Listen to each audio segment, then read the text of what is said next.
ভুলে যায় না, যদি পারেন সেটাও করেন। আচ্ছা, প্ল্যান হয়ে গেছে বাবিদের। প্রথমেই আমি ধন্যবাদ জানাই তাদের, যারা অক্লান্ত পরিশ্রম করে কয়েকদিন হইলে এই কাজটা করছে। আমি ছোট ছোট বাচ্চা, আমাদের বাচ্চাদের ধন্যবাদ জানাই, যারা এখানে পরিশ্রম দিয়ে প্ল্যান দিয়ে এই কাজটা করেছেন। আমরা ছেলেরা তো কেউ অংশগ্রহণ করি করতেও পারি না, তাদের ধন্যবাদ জানাই। ধন্যবাদ জানাই এই জন্যে যে এটা একটা অনুষ্ঠান হলো আমাদের গেট টুগেদার। আমরা সবাই সবাইকে মুখে মুখে চিনি, কিন্তু একটা ছোট চোখ বা গল্প এই ধানমন্ডি ওই পারে একটা থাকে, এক লোক ইন্ডিয়া যাচ্ছে ট্রেনে করে তার হার্টের চিকিৎসা।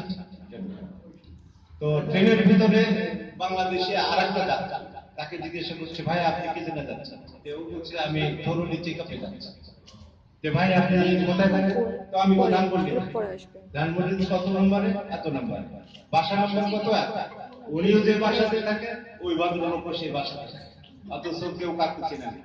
ওই ট্রেনের ভিতরে তাদের পরিচয় হয়েছে ভ্যালোর যেতে যেতে।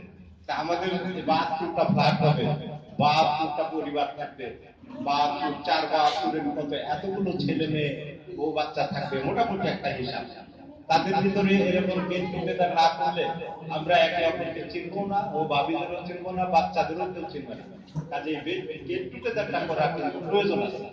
তো এটাই ভবন উদ্বোধনের আগে, অর্থাৎ এই অডিটোরিয়াম ভবনটা উদ্বোধনের আগেই এরকম একটা অনুষ্ঠান যারা করছে তাদের অবশ্যই ধন্যবাদ পাওয়ার যোগ্য, এবং আমি ধন্যবাদ দিচ্ছি।